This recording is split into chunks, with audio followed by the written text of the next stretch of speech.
Hello everyone and welcome to today's webinar on double dipping, using picture books to achieve English outcomes and teach wellbeing and resilience skills. I'd now like to introduce you to our presenter for today. Tony Noble is a leading educator and educational psychologist with expertise in student wellbeing, positive school communities and positive psychology. She's an adjunct professor at the Institute for Positive Psychology and Education at the Australian Catholic University. Tony has worked with the government on a number of initiatives, including as the principal investigator on the Australian government's scoping study on student wellbeing and co-developer of the National Safe Schools Framework, as well as resourcing the Safe Schools Hub, now the Student Wellbeing Hub. Tony co-authors with Dr. Helen McGrath on numerous academic papers and books for teachers. These include Bounce Back, an award-winning positive education approach to wellbeing, resilience and social emotional learning, and Hits and Hots, evidence-based teaching and social and emotional learning. So 2 things you might not know about Tony. The first thing is that every morning she takes a swim, and that's to boost her wellbeing. And the second thing is that she's lived in an Austrian ski resort for 2 ski seasons, so very lucky. And we're really fortunate to have Tony presenting today, so join me in welcoming her to the webinar.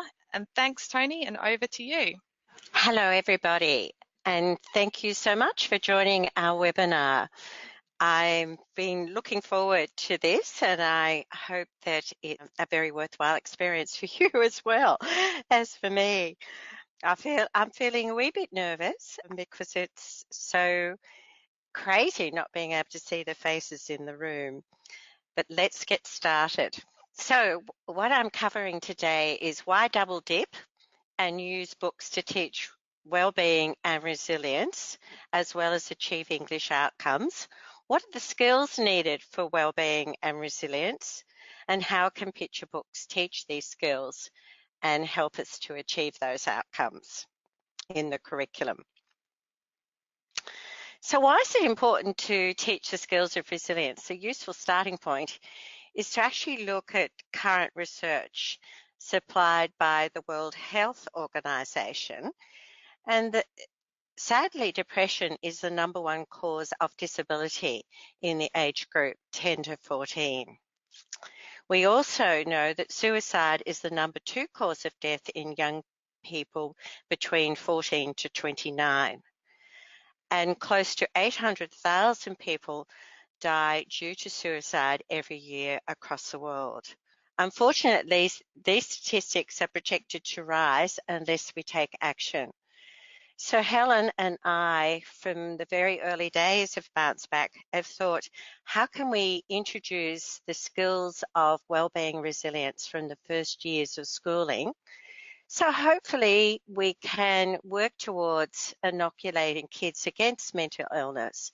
So when they do experience setbacks, make mistakes, they actually have the skills and understandings to be more resilient, but also have the skills to boost their own sense of well-being or happiness. So why do we need to be resilient? Everybody experiences everyday setbacks. Kids might fail a test, fall out with a friend, have struggle with their homework, experience some sort of peer pressure.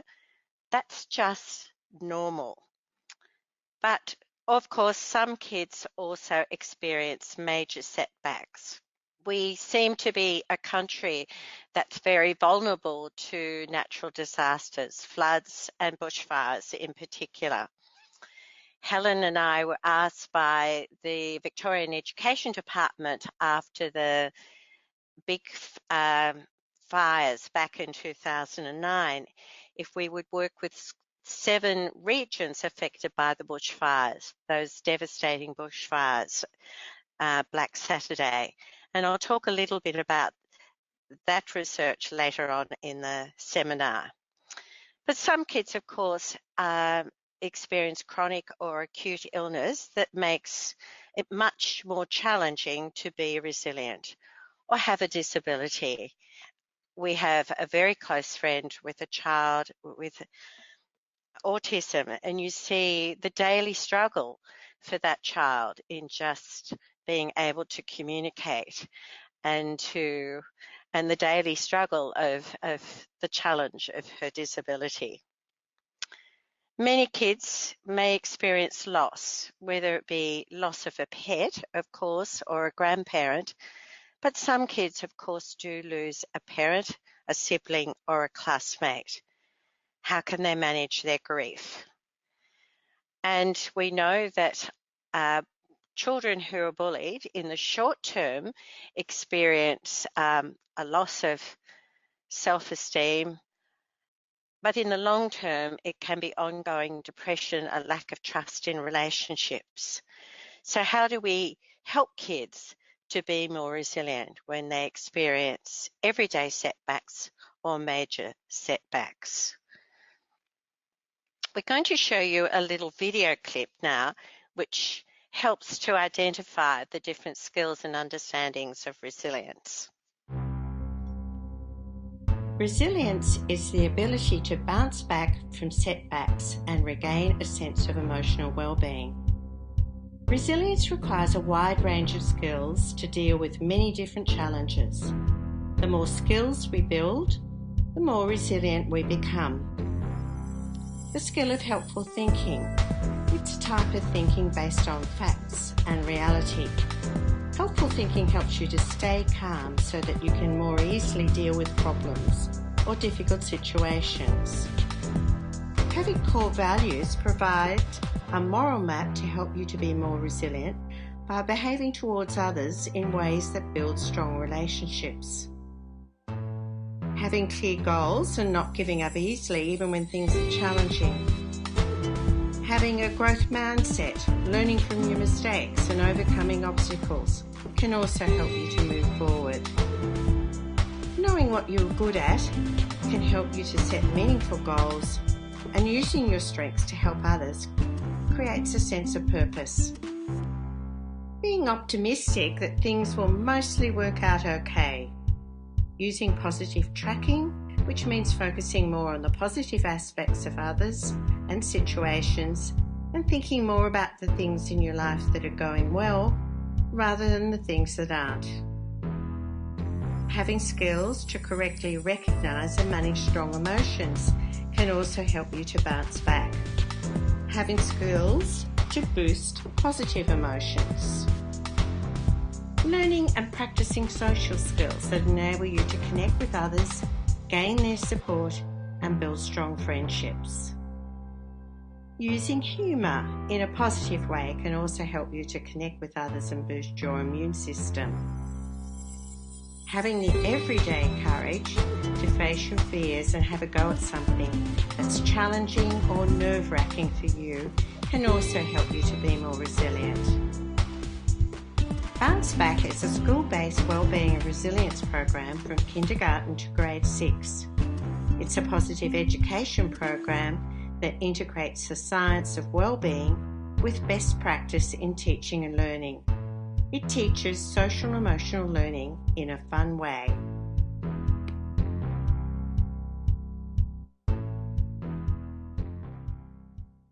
So this is just a quick overview of the 10 units in the Bounce Back program that were shown at the end of the video. We now have a new edition of Bounce Back, a third edition, which we're very excited about. And I'm going to actually use the organizer of the different units as a way of linking to some fantastic picture books, which I think are a wonderful entry point into teaching the skills of wellbeing and resilience. Always like people to think about what's your favorite book that you find generates rich discussion. The kids enthusiastic about perhaps doing follow-up activities. And I think it's often a book that is about a journey where the main character experience life's ups and downs, where they experience setbacks along the way, where they perhaps had to demonstrate courage and face their fears, where they perhaps found support or gave support, And there's so many wonderful books that encapsulate those messages, and I think help you, the teacher, actually explicitly teach the key messages, but also achieve your English outcomes. Some of my favourites are Oh, the Places You'll Go by Dr. Seuss. Many of you will be familiar with this, and it's often being used as a graduation present for year 6 or even year 12. It seems to resonate, it's one of those books that seems to resonate with any age group. I remember one teacher told me she gave it to her 24-year-old son on his first trip overseas. Another teacher told me that she used it as a way of helping a year 6 class manage their grief as an aftermath to the loss of a favourite teacher. And yet one teacher has shown me some rich work that she's done with the Dr. Seuss, Oh, the Places You'll Go, with her year 1 class. Another book, which is an oldie but goodie that many of you will be familiar with, is Alexander and the Terrible, Horrible, No Good, Very Bad Day, where everything seems to go wrong for Alexander. And then there's that lovely message towards the end where he says, my mum says, some days are like that. And it's a wonderful message that that's normal. Everybody experiences everyday setbacks. It's a rich book for humour as well as for our People Bouncing Back unit. And another book which I absolutely love is Banjo Bounces Back by Lockie Hume.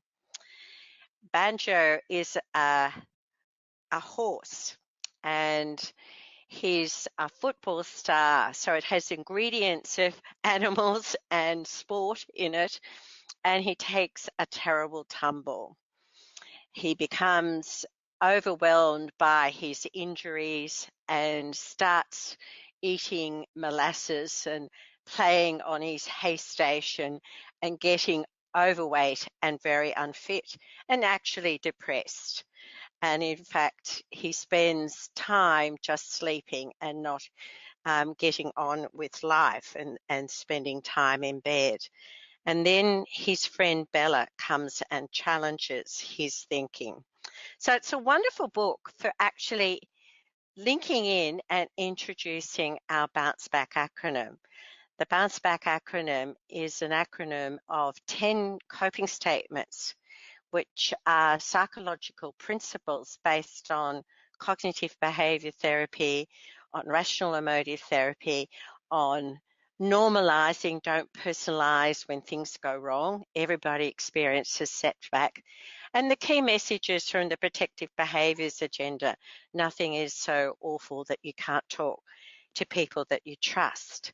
So it's a wonderful way of introducing the topic of resilience, but also double dipping with achieving your English outcomes. So you can link to the bounce statements. So each letter of bounce back stands for a coping statement. And we suggest that you encourage the kids to learn these statements off by heart. So when they do experience a setback, and the key thing is when, not if, that they can recall the coping statement or statements that will help them get through their day. So the B is bad times don't last, things always get better, stay optimistic. O, other people can help if you talk to them.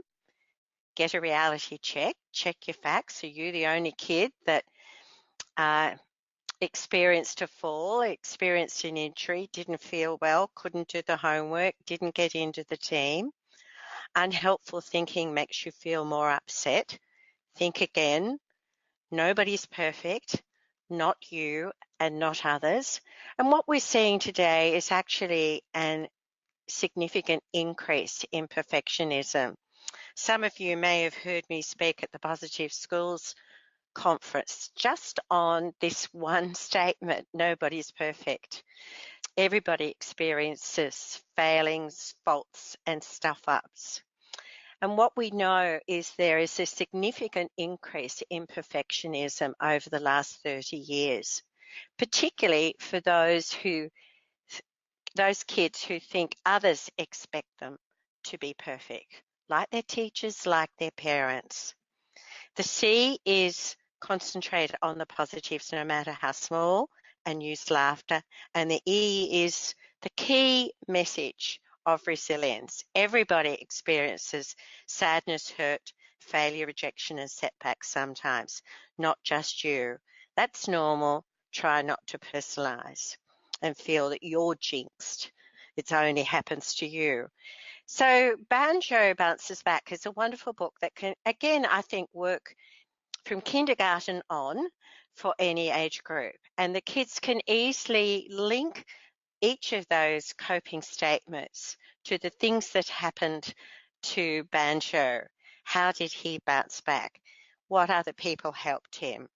What was an example of his unhelpful thinking? What were some of the positives that did happen that helped him to be more resilient, and so on. But we can also double dip. There's a lot of examples of alliteration in the book. The title, for instance, Banjo Bounces Back. Banjo takes a terrible tumble. So you can encourage the kids to track the alliteration, make up a sentence with alliteration, do a round robin around the circle, where they use their name and an example of something that they like to eat. So Oliver likes oranges, Lily likes lollies, or whatever it might be. There's lots of games you can play with alliteration. And this delightful humour through the use of wordplay in the book. Hoofball, Bella, Banjo's friend, goes to hospital. The football final is the main event. Banjo plays Hay Station, and when he starts exercising, does hop squats and saddle ups, and he's penalised for holding the mane and tail tugging. And of course, after that, there's a lot of beautiful, rich writing activities after discussion, such as write about a time that you had a setback and bounce back.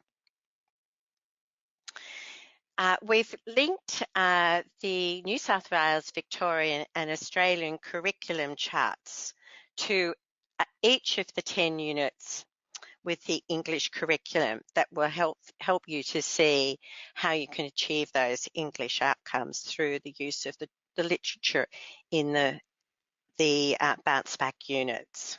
So let's have a think about what are the benefits of using children's books to teach resilience. And we're going to look at the benefits in terms of the benefits for your students and the benefits for you, the teacher.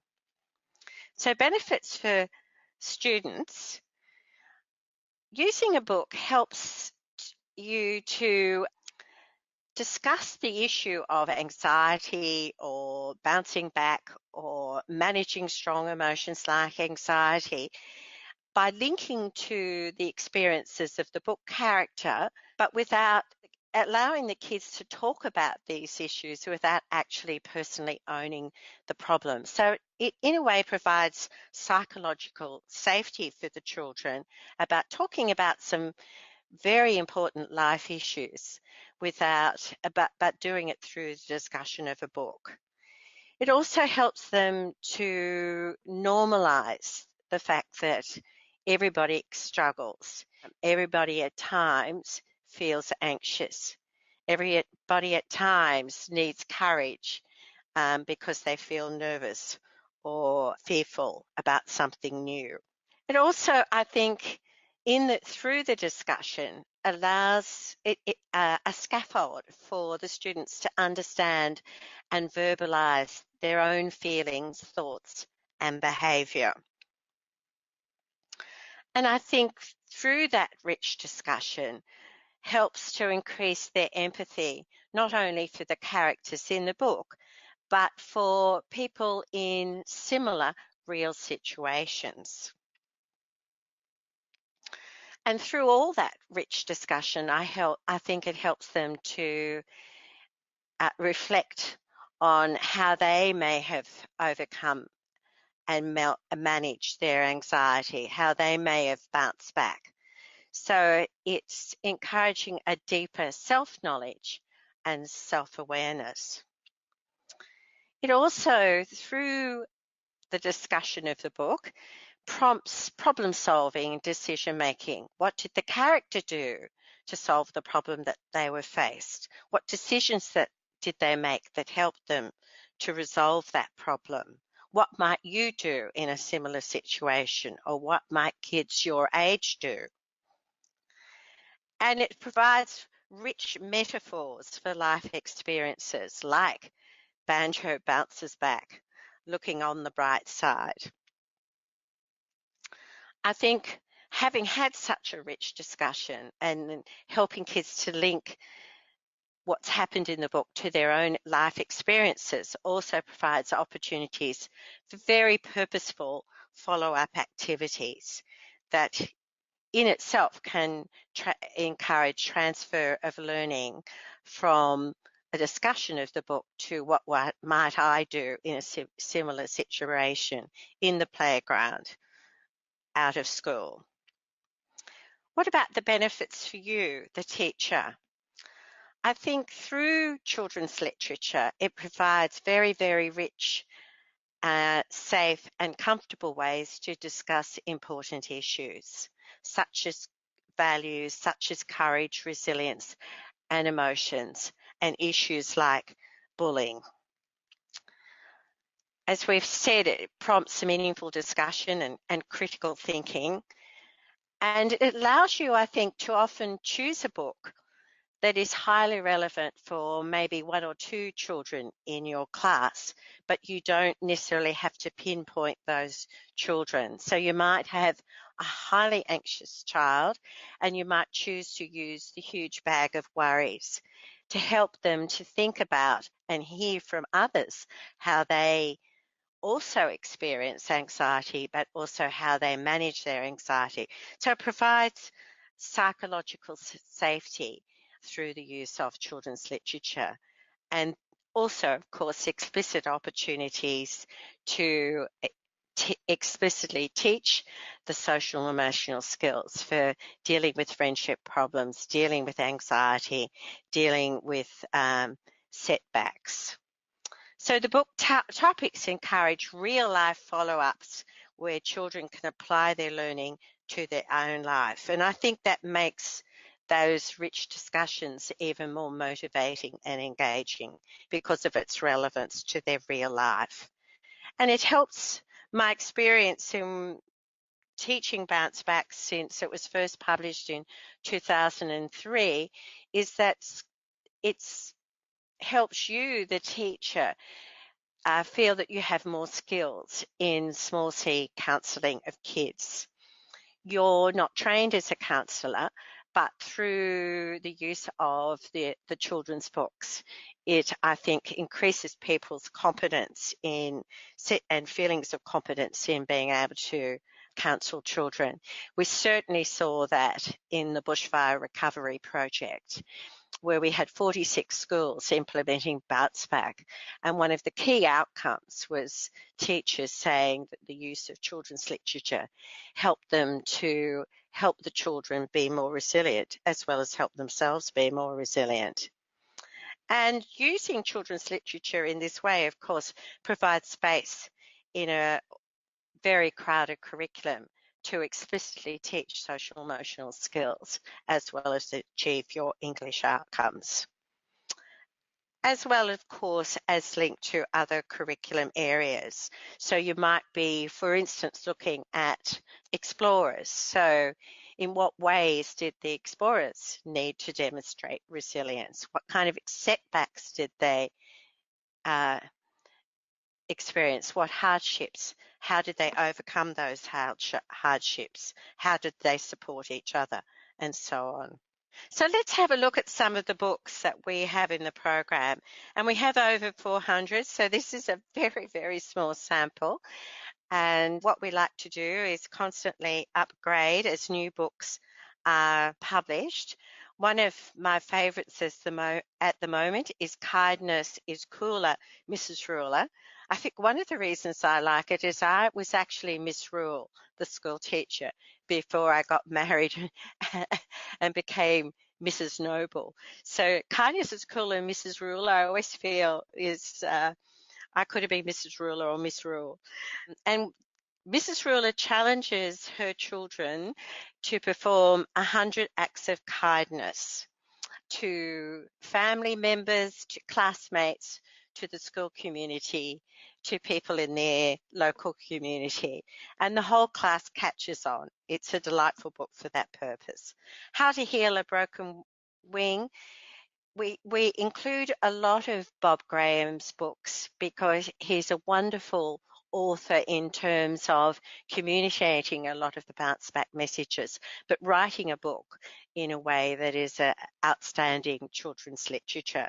So many of you will be familiar with this graphic novel, where the kids are encouraged to develop empathy for a bird with a broken wing. And The Invisible Boy is a boy that seems to, a new boy nobody seems to notice. He's not included in the groups, he's not included in games, he's not invited to birthday parties. And then a new boy arrives in the class, and Brian, the invisible boy, is the first to welcome him, and they successfully work together on a project. So a lovely book for talking about the inclusion of people, particularly those that are perhaps more vulnerable, and being friendly and showing respect for others as well as self-respect for yourself.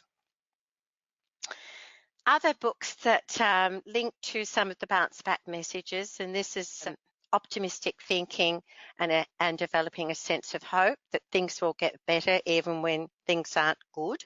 This is from Look on the Bright Side unit, and some of the books that we've included there will be familiar with. I'm sure many of you will know The Red Tree, the award-winning Sean Tan book. A book on emotions and bright side, very much for older children. Extraordinary illustrations. Absolutely love the illustrations. The visual literacy in those illustrations are wonderful for the older children to unpack. But what people often don't get, understand when they first look at the red tree, is that there's a little red leaf on each page. So sometimes it's actually a metaphor for hunting the small good things in a bad situation. Really, sometimes it's very hard to see anything good, but if you really look hard, you'll find it. And then at the end of the book is that sense of if you put all those small good things together, you have the red tree of hope. A Child's Garden, A Story of Hope is a wonderful book by Michael Foreman. Again, it's an older picture book where a child is in a refugee camp somewhere in the world. It's somewhat ambiguous, but he plants a vine, it grows, and then the guards destroy it.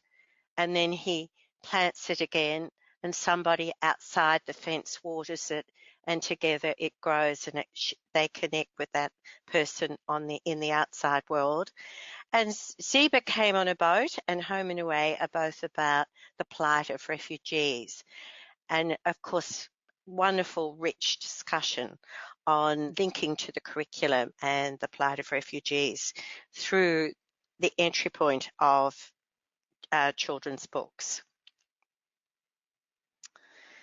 Positive tracking we've already mentioned. It comes in the book Bright Side unit. We mentioned The Red Tree, but there's some delightful books that work just as well. Platypus and the Lucky Day works for our prep kindy books to year 2, where Platypus, nothing seems to go right in Platypus's day, and it's all about the ups and downs of his day. Very entertaining. The first thing that happens is he tries to fly a kite, but the kite string breaks. Fortunately, he finds the string, but then when he flies the kite, it gets caught in the branch. Fortunately, the branch then breaks and the kite comes down. So it's the ups and downs of life, dealt with in a very delightful way for littlies. The 10th good thing about Barney is the dog. The little boy is overwhelmed by the sadness of losing his dog. Well, what are 10 good things that we can think about, our 10 good memories about Barney? And Rain Brings Frogs is about a little boy who looks on the bright side of things. When it's raining, he's happy because the frogs come out. When others are bored, Nate enjoys just savouring the view. So it's a wonderful little picture book that actually brings some very important, rich life messages about the importance of looking on the bright side, savouring the good things that happen in your day, hunting the good stuff, and being grateful. Changing a bad mood into a good mood is also, I think, easily introduced through these 3 books. The Good Mood Hunt is the little girl, Hannah. I'm trying to remember. Hannah has show and tell, and she can't think of anything for show and tell. So she then starts to go looking, and in the process of looking, she finds things that help her to remember some of the good things that have happened in her life. And so by the end, she has a number of things to take for show and tell and share with others. So the teacher, of course, uses that metaphor for helping kids when they're feeling down to go for a good mood hunt and think about some of the good things that have happened in their day, in their week. Misery Moo is by the delightful authors Jean Willis and Tony Ross. We have a number of their books in SPAG as well. Misery Moo is miserable about absolutely everything. Lambykins, Misery Moo's friend, tries to challenge Misery Moo, but Misery Moo is determined to be miserable about having a birthday, about Christmas, about everything, until the point, of course, that Lambykins becomes negative too. So it's a lovely message and metaphor for talking about mood. The mood of others, the mood of our friends is contagious. Good moods are contagious, but also bad moods are contagious and bring others down. And in fact, we're more likely to be contaminated by negativity than by positivity. We've got to work harder at being positive than negative. And another book, Taking a Bath with the Dog and Other Things That Make Me Happy. Lots of fun with that book in helping to track the kids to track the good things in their day. So I think any of those books would be terrific books for Readers Theatre. Throughout Bounce Back, we make lots of suggestions for older books, older students to do activities with younger kids. And this, I think, would be one example, although, of course, you could just do Readers Theatre with your own grade. But I think it's a terrific tool to give the older kids, a book like Misery Moo or the Good Mood Hunt, for the kids to become familiar with the story, to select costumes and props, and to prepare discussion questions that will engage the younger kids. And of course, by teaching something, children learn something in a very deep way. So by then reading the story and acting it out for the younger kids, it's a wonderful way for them to then lead a discussion with the littlies to check on their understanding. Just continuing our discussion on emotions, not only are we looking to boost and amplify positive emotions, but we also need to recognize and help kids to manage strong, unpleasant emotions like being anxious and concerned about things. And sadly, what we're seeing today is a significant increase in children's anxiety, and I'm sure that's something that you're probably experiencing. So once again, I think books are a wonderful entry point into teaching the skills of resilience and helping kids to manage their emotions. As I mentioned before, The Huge Bag of Worries is one of my absolute faves, where Jenny's bag of worries becomes bigger and bigger and bigger, and she's overwhelmed by the bag of worries. And she tries to talk to mum or dad about it without success, with her little brother about it without success, and finally a neighbour helps her to pack the bag. And of course, when the worries see the light of day, when they escape, a lot of the worries escape. So it's a lovely opportunity to talk about often things seem so bad when we're lying asleep at night worrying, but the next day they won't seem so bad. Some of the worries are mum and dad's worries, so pack them off to mum and dad. And then what are the worries that are your worries? What could be the absolute worst thing that could happen? Other books about managing the emotions of worry and anxiety are The Worry Glasses and Mr. Huff. Mr. Huff, a delightful book for littlies. Again, all of these books use rich metaphors for anxiety and therefore a fun way to discuss managing and dealing with one's strong emotions of anxiety. And I think that leads me into talking about how boys in particular often struggle to talk about their feelings. They're less experienced about talking about their feelings, often less experienced about disclosing how they're feeling, particularly if it's a negative emotion like being anxious or worried or angry or what have you. So we particularly have kept that in mind when we've been choosing books, so that we have books that include the boys as the main character as well as girls. So three books to illustrate dealing with grief are these three: If Nathan Were Here, Brody, and The Sound of the Sea. All deal with death. Nathan was a very, very best friend who's died. Similarly, Brody, and The Sound of the Sea was about a mother dying. So again, I feel books are a psychologically safe way of helping you to discuss something that often will happen in your classroom and where you will feel perhaps you're unskilled to do that small C counselling, but through the use of this wonderful literature, I'm sure you will feel much more confident in opening the discussion without necessarily specifically pinpointing the child who's most at need. Linked to that is a book that particularly boys seem to love called Baseball Saved Us, and it's about boys that were interned during World War II who were American citizens with Japanese backgrounds.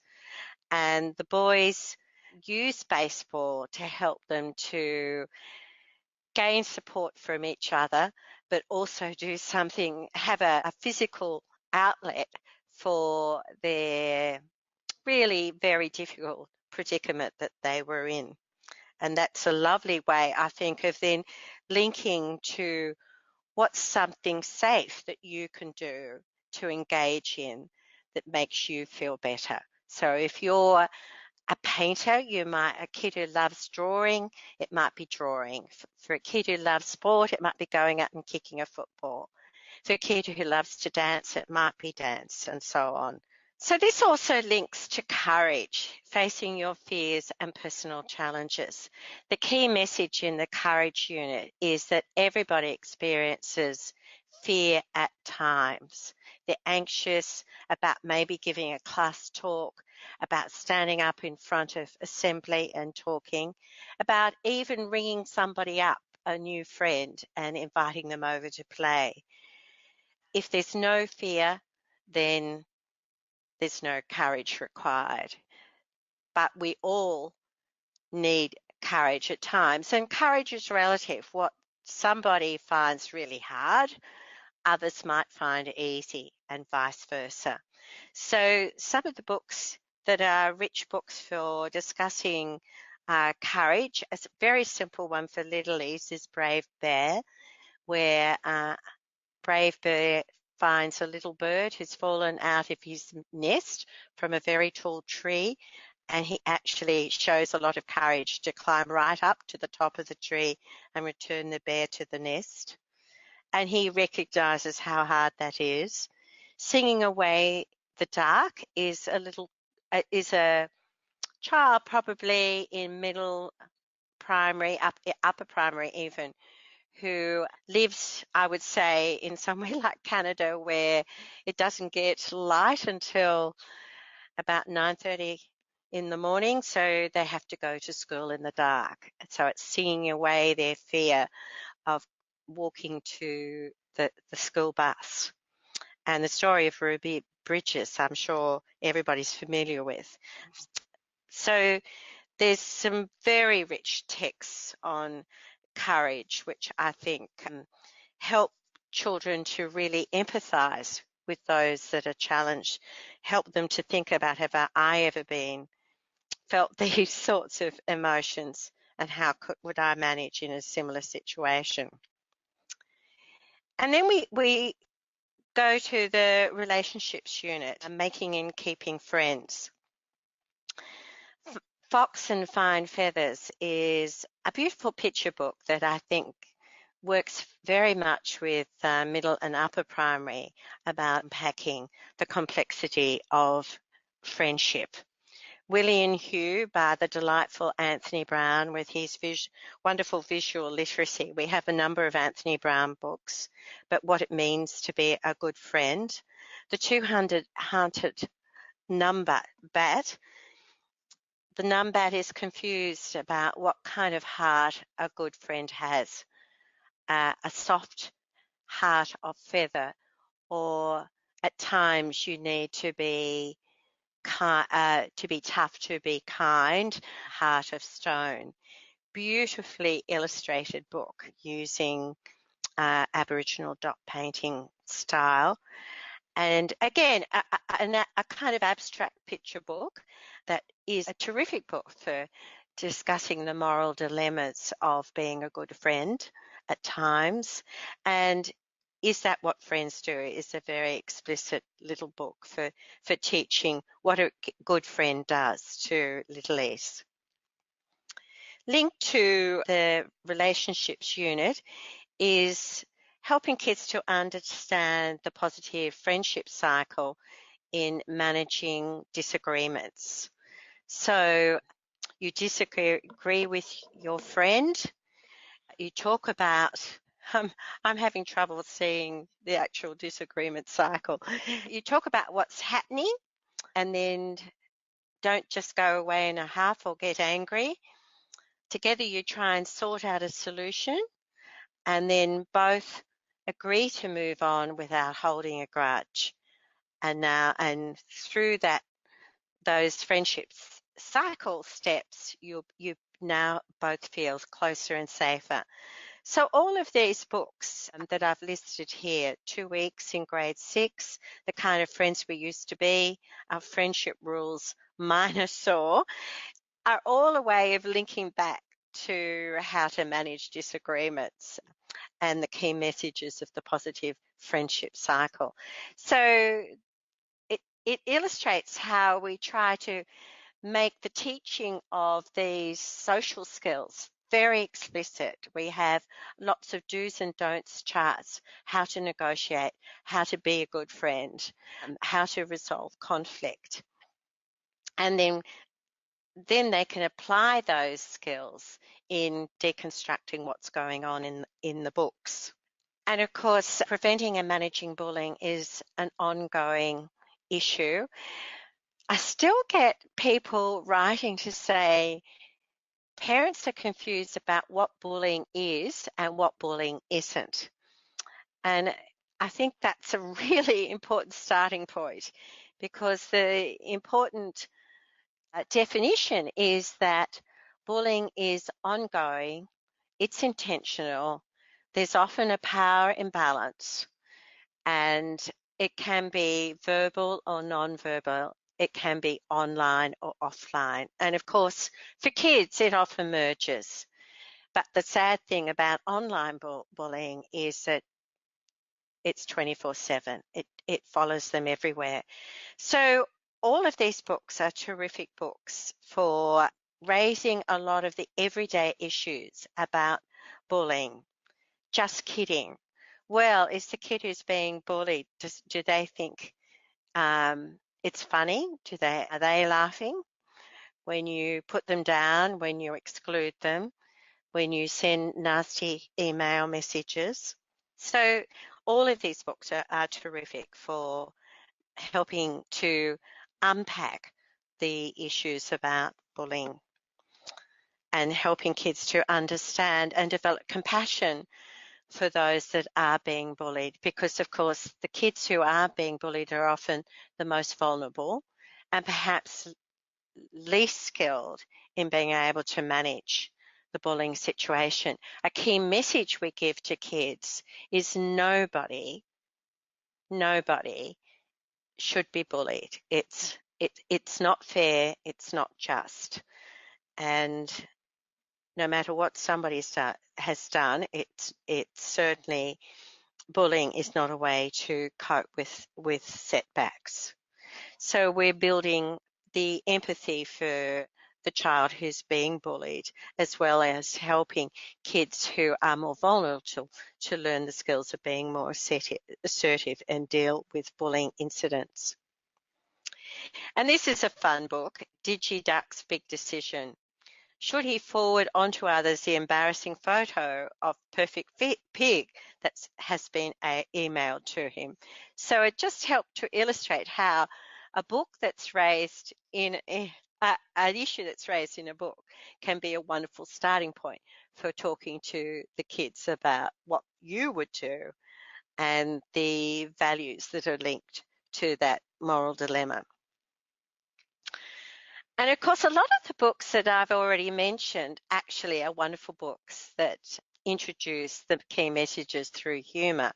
But we also have an actual unit on humour, and the key message is there that if we're far more likely to enjoy a joke if we share that joke or that funny video or that funny game or whatever it might be with others. In fact, we're 30% more likely to laugh if we see it, read a cartoon together than just look at it and read it ourselves or whatever it might be. So, but of course, humour helps us to manage.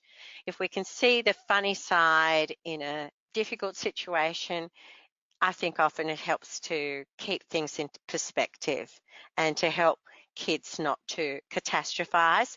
And of course, humour helps us to physically and mentally relax. So there's some fun books in the humour units, and of course we have the cater to the 3 to 4 and the 5 to 6 books.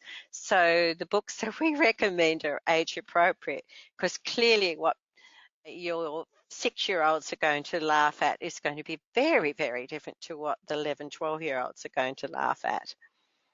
So all of these are very funny, including Who's in the Loo, a kid who's absolutely busting to go, and whatever loo they find, there's somebody in there. The Giggle Gym is one of the suggestions we have in our humour units, which we suggest you have some 10 key resources, which might be a funny poem, a funny book, a link to a funny video clip. And when you feel that the kids need a humour break and that energy's lagging, that kids are a bit disconnected. You can encourage one child to choose a number between 1 to 10, pull out the item that links to that number and read that funny poem or share that short picture book or whatever it might be to boost positive mood and help kids to enjoy the fun of laughing together about something that's quite ridiculous. And the success unit is, I'm just looking at our time. We're running out of time, aren't we? 5 more minutes. So I'm going to talk very quickly about the success unit. It's the last unit I'm talking about, and it's again about helping kids to identify their ability strengths and their character strengths, help them to learn the skills of setting goals and the key messages of persisting and not giving up. You can see here how there's 3 units on success, and You Can Be a Champ incorporates the key messages about success. A lovely book is that introduces neuroscience through pictures for middle and upper primary is the fantastic Elastic Brain. But all the books listed here illustrate the character who experiences the challenge, who has to persevere, who has a number of strengths and through effort and hard work succeeds. So I'd just like to quickly refer to the findings from our Victorian Bush Recovery Project. As I mentioned, Bounce Back was rolled out in 46 schools, and each school was funded with a tub of 40 books, picture books that they use to teach the skills of resilience. So I'll just let you read some of those comments from the kids, from the teachers about the use of the picture books in the program. Now, we did promise questions, and you certainly do have time for questions. We're getting a lot of positive comments coming through, Tony, so thank you so much. It's been a really good presentation. If you have a question for Tony. So Sue has asked, hi Tony, how do we know what new books have been added to the resource list? Okay. Now that's a very good question, and I actually don't know the answer to that. I'm just wondering how we can best allow you to do that. I have to consult with Pearson on that. Yeah, I'll research that for you and get back to you. I'll speak to Sabine, who's our publisher, and we'll email you with the answer to that one tomorrow. Okay, so Carissa has asked, there are a lot of books listed in the Bounce Back program. Are there ones that are particularly more worthwhile in purchasing than others? Yes, that is a very big issue, and there are a lot that are listed. What we have done with the 3rd edition is we have actually recommended only 1 or 2 books for each lesson. And then we've listed additional books if you can't find those books. And that leads me to one of the other slides that I wanted to refer to, which will help answer that question. Locating picture books. Often books go out of print, and we never know what is, even what we think is a fabulous book, we can't understand it, it'll go out of print. So we do know it's legal to photocopy books that are out of print, and you can often get them from your local library or through interlibrary loan. Lots of books you'll also discover are now online. So it's amazing how many books, when you Google, have been read online, and many of you, I'm sure, will have discovered that. The Platinum Preschool here up in Sydney, for instance, has taken a lot of the books linked to the 10 units and had their teachers read them online, which we're absolutely delighted about. And you might also like to become an alumni member of your library at the university that you went to, where you can get some interlibrary loans, or from your local library, of course. So hopefully that's a way of tracking books that you may find difficult to find. Thanks, Tony. So Joanne has asked the question, are any of these books of good literary quality or by Australian authors? Yes, absolutely. I'm going to go back. One of the things that we do when selecting books is we often start with book awards. And the beauty of that, of course, is your library is very much likely to have those books. So we're choosing books that have literary merit, that are award-winning, hopefully for both the story and illustration, that have a complex storyline, which includes non-stereotypical characters that show some sort of depth, motivation and feelings, and of course have imagination and dramatic style, and provide accurate information about the situation, about the target behaviours such as the anxiety or anger that the character may be demonstrating, and provide an authentic human response, a likely response. There's a lot of books that don't work, I think, and Helen, my co-author, is particularly skilled at finding authentic books that are not didactic or moralistic or preachy, that offer complex answers, offer responses that have rigor in terms of the psychological principles. As I said here, don't suggest that the character will get over a death of a friend or a relative too quickly, or that a child should adjust to a broken home without some sort of setback, trauma, what have you.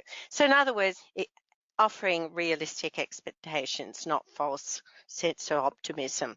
And we will let you know in the resource which ones are Australian.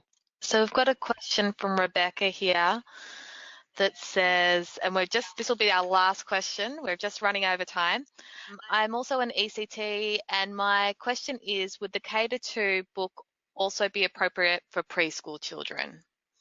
Yes, as I mentioned, the Platinum Preschool use a lot of the books in the K-2 program, and with great success. So you just adapt your questioning that's appropriate for your preschoolers, but a lot of those books are absolutely suitable for preschool children. What I haven't covered, and what I would have loved to have covered, is also how to use some word games and how to prompt critical and creative thinking and so on with some of the tools that we've used in Bounce Back. They're in the PowerPoint that you will receive. So I apologise that I obviously waxed too much about the actual books, talked for far too long about the books and not enough about some of the other strategies which will help you to achieve your English outcomes. Thank you, Tony. That was really wonderful. I could listen to you talk all day, but unfortunately it's dinner time, and I'm sure everyone out there is hungry. So thank you very much for attending today's presentation. As mentioned, I will be following up with you with your special digital gift bag. And once again, thank you, Tony. We really appreciate it. Thank you all.